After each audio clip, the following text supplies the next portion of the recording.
England suffered a fresh injury blow at the Adelaide Oval when Jack Ball collapsed in a heap and sprained his ankle. But while their resources have been stretched further, they hold the advantage in their pink ball trial match, despite a Cricket Australia recovery. The tourists ended day 2 of 4 5 for none in their second innings, having seen CA declare 60 adrift on 233-9, thanks to a substantial fight back from 57 for 5 engineered by Tim Paine, 52, Matt Short and then Simon Milenko, 50. There was even a cameo entrance as a sub-fielder from England's fielding coach Paul Collingwood, albeit for just 1 over, as England cling to their advantage. Here's a look at how things played out. When Jake Ball twisted and sprained his ankle in his delivery stride to collapse in a heap on the pitch, onlookers feared the worst, and that included his teammates gathered around him. Thankfully he was able to get up and walk off the ground unaided, which was a good sign, but the extent of the sprain is currently unknown as the England medics ice the area and try to keep the swelling down.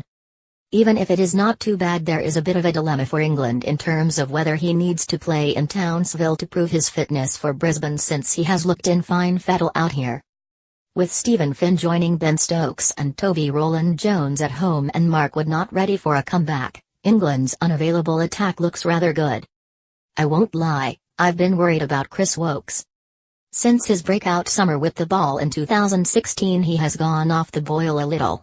6 wickets in 5 tests over the winter in Bangladesh and India were not a great return, and then last summer he was hampered by a side injury which kept him down to 1 game against the West Indies when he probably wasn't quite match fit. This is an important tour for him, and so to see him bowl with some decent heat and hurry the batsman here was encouraging. He ended up with 248 from his 14 overs and got a little tap when he dropped it short. If he can keep banging out a good length, he could be very effective at his best.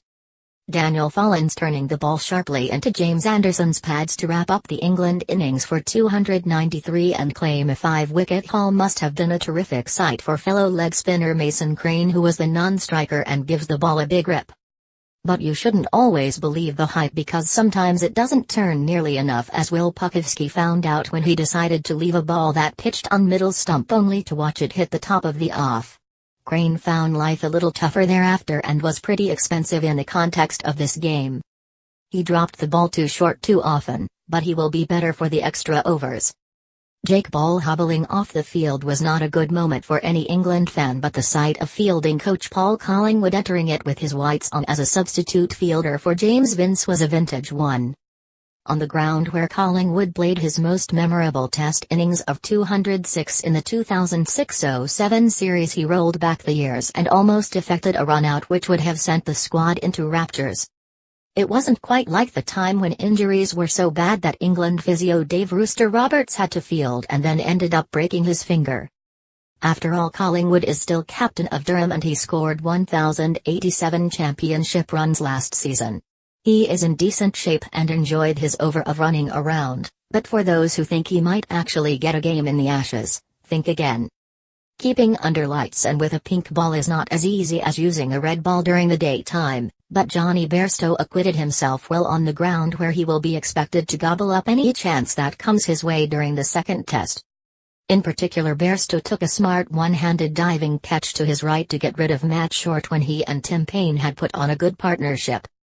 Chances might come along few and far between in Australia, and your keeper has to be ready to snaffle the first sniff of one when it comes along. His reflexes to take the edge from an Anderson beauty was a confidence booster for him and his bowlers.